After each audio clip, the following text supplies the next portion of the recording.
Well, it will be our last conversation of 2023 with Quinton Lucas, the mayor of Kansas City. So we'll do our best to make it a good one. Good morning, Mr. Mayor. Thanks for being here.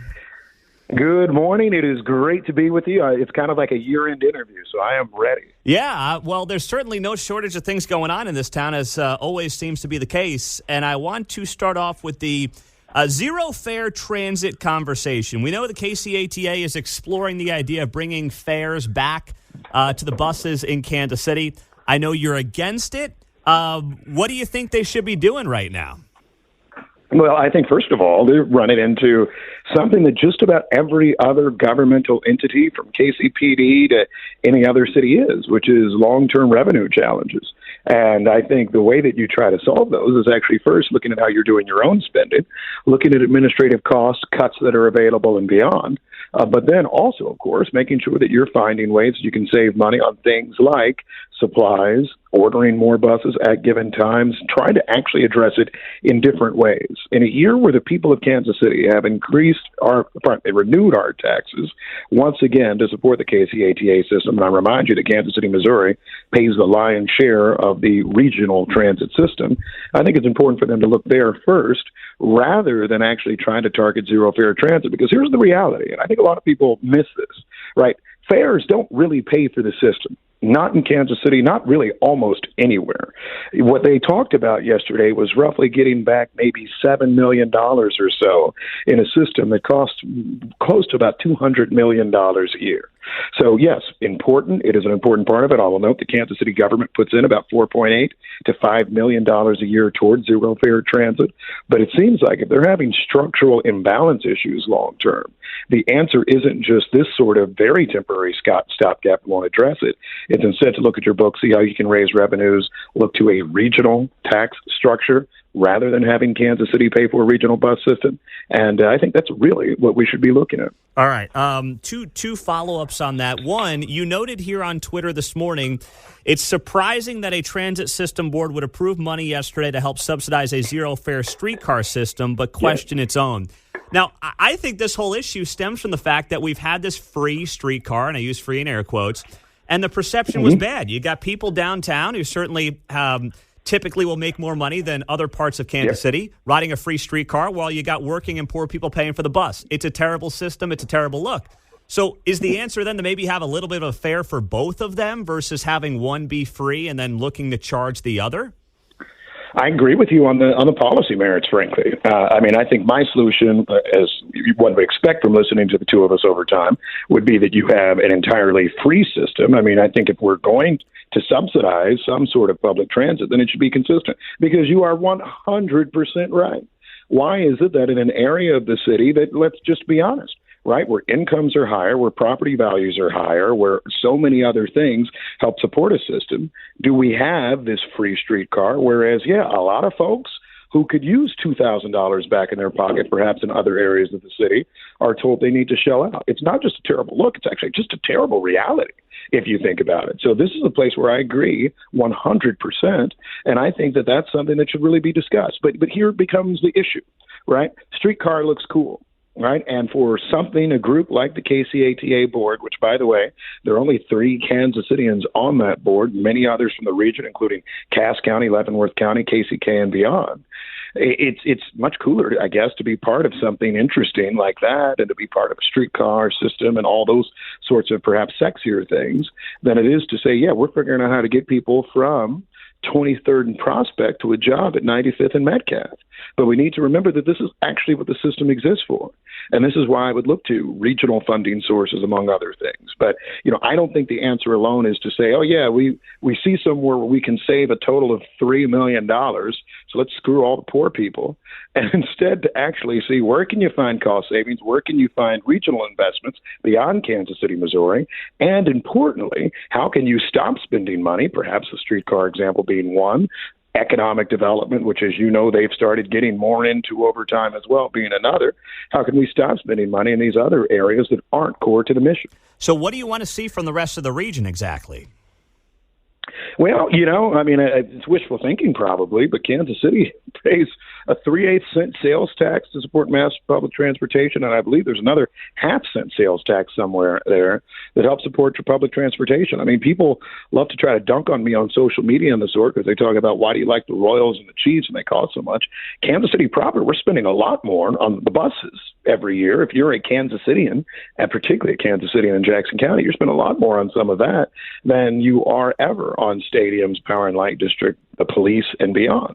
And so, I would think that this is something that's actually fairly important for us to try to get squared away over time, to see if there are other jurisdictions that are willing to levy the same type of commitment. It doesn't have to be through a tax. It can be through general revenues to support a truly regional bus system. Because what ends up happening if we don't have a good bus system, right? Entity Panasonic, let's say, says, hey, we want a bunch of workers.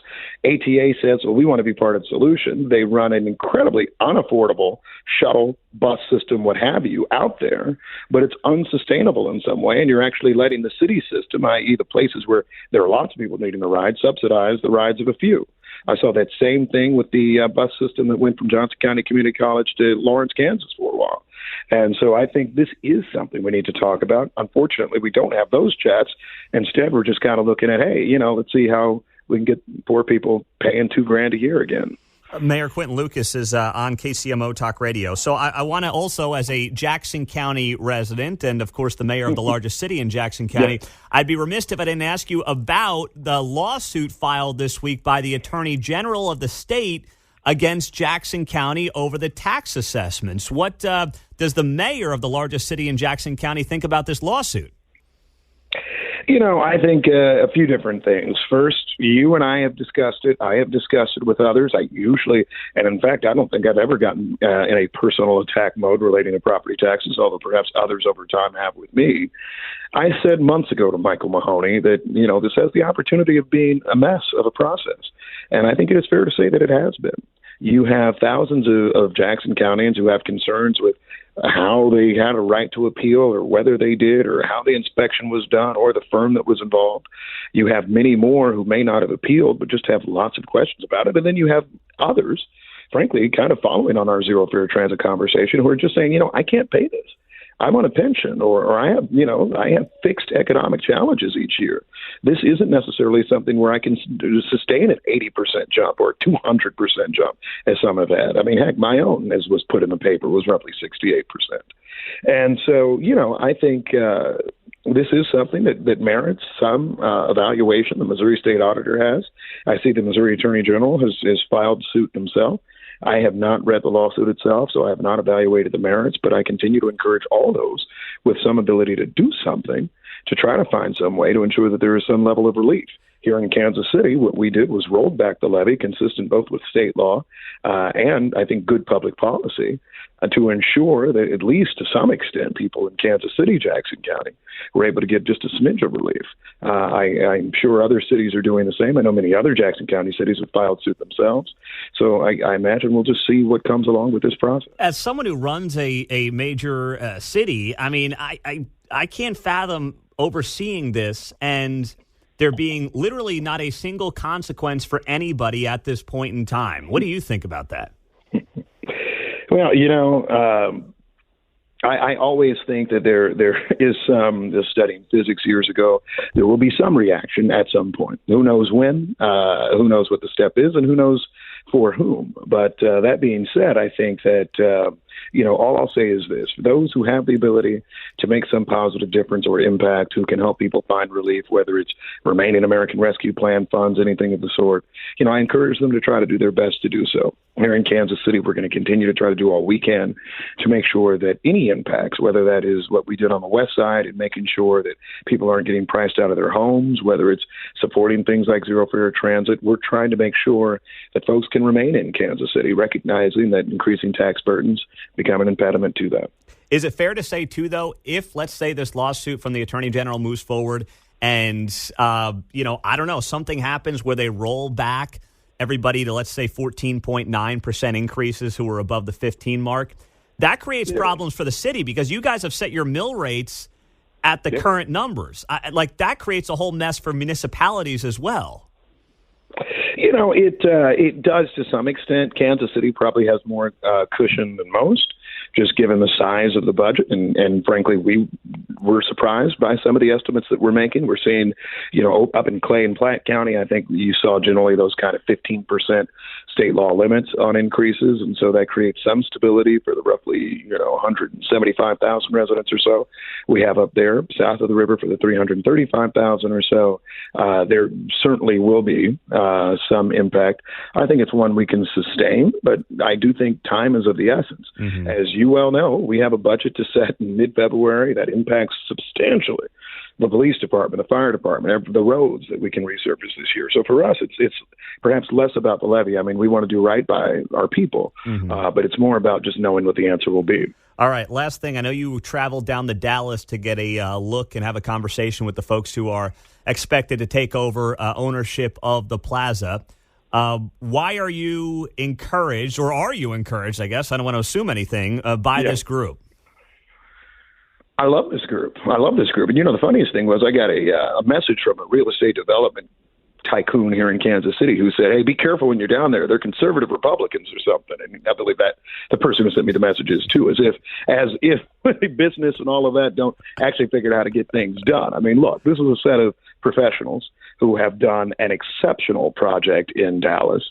They took it from kind of it was a fine enough establishment, but one that wasn't performing at the level it needed to truly a premier venue in the city of Dallas and an exceptional neighborhood with proximity to SMU and any number of things. I mean, I'm excited. I'm truly excited about what they've had to say about a few different things. Public safety, the store mix, having more local stores, but also having luxury, making sure that housing is a part of the equation, and frankly, being willing and able to listen to community members, including neighborhoods nearby who are very strong in their preservationist tilt. I mean, these are real business people, classic, great American business people who I think say we see outstanding opportunity, not just on the plaza, but in the Kansas City market broadly. They note that they see lots of Kansas Cityans who are shopping for luxury goods in Dallas, for example. And I think this is the sort of thing that tells me, you know what, these are people who are really serious. They're not just trying to, make a quick investment and extract a few dollars. They're instead looking to really make real money, which takes investment, which takes time, which takes collaboration with local government. And I'm here to make sure that we welcome them with the open arms that they need to have. Well, what's the timeline on that, by the way, real quick? Do you know what the timeline is on that? What I will say is that, I think that this is something where they're looking to close fairly quickly. I think they continue to be excited about opportunities in Kansas City. And after that, I look forward to welcoming them. Something I love to say, and I'll run over time, is to just say Kansas City is open for business. Kansas City is good for business. Despite what people try to say, our population is growing. Business people, investors of all political stripes continue to want to be in Kansas City and in the city of Kansas City, Missouri. And I think it's my duty to make sure that we make a welcoming environment for them. They look very willing to do so, and so we're excited about the future of the plaza thereafter. Well, since we've gone over, I've got one more question then. 2024, speaking of businesses that want to be in Kansas City, will the Kansas City Royals maintain their home in Kansas City, Missouri in 2024? Of course they will. I mean, here's the thing. There are many complications, some of which I control, some of which I certainly do not. But I think what you have seen over time is the Royals are trying to come to a solution in Kansas City. I think the Chiefs are coming to a solution in Kansas City. And so, despite the howls of conflict and drama and the stories about any number of places and the talks about a speedway development and all of that, I think that, we have a system somewhat that works in terms of how these teams are funded right now. I think there is an excitement and vitality to downtown Kansas City as well. The 670 bridge cap, even some of our improvements on infrastructure of our bridges, East Village and beyond. And so I expect the Royals fully to be within Kansas City. I think the drama will subside soon. We'll come to a solution, and we all get to just talk about the 2024 presidential race thereafter. Well, that's going to be a lot of fun as well. So have a happy, healthy New Year. Merry Christmas, Mr. Mayor, and we'll talk to you in 2024. Merry Christmas to everybody listening and to you, Pete, as well. Happy New Year, and look forward to the conversations in the new year. All right, we'll be doing it again with the mayor of Kansas City, Quinton Lucas, on KCMO.